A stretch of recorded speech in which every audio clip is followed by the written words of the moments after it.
ठाणे पूर्वेतील चेंदणी कोळीवाडा बंदर विसर्जन घाट परिसरात बुधवारी एक हृदयस्पर्शी घटना घडली। झाडावरून खाली पडलेलं एक लहान बगळ्याचं पिल्लू 2 दिवसांपासून भरभटत आणि अन्ना वाचून थकलेल्या अवस्थेत परिसरात फिरत होतं। या निष्प्राण दिसणाऱ्या पिल्लावर ना कुणाचं लक्ष गेलं ना मदतीचा हात पुढे आला।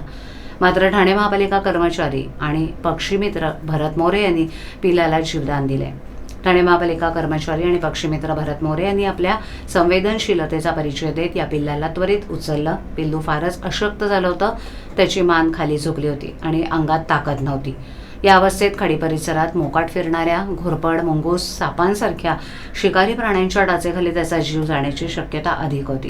भरत मोरे यांनी प्रथमतः त्याची काळजीपूर्वक शुश्रूषा केली। अन्नाच्या शोधात भटकणाऱ्या या उपाशी पिल्लाला त्यांनी योग्य खाद्य दिलं। थोडीशी विश्रांती, पोषण आणि माणुसकीच्या स्पर्शानं पिल्लूला बरं वाटू लागलं। काही वेळानंतर जेव्हा ते थोडं बळकट झालं तेव्हा भरत मोरे यांनी त्याला पुन्हा त्याच परिसरातील सुरक्षित अधिवासात सोडून दिलं।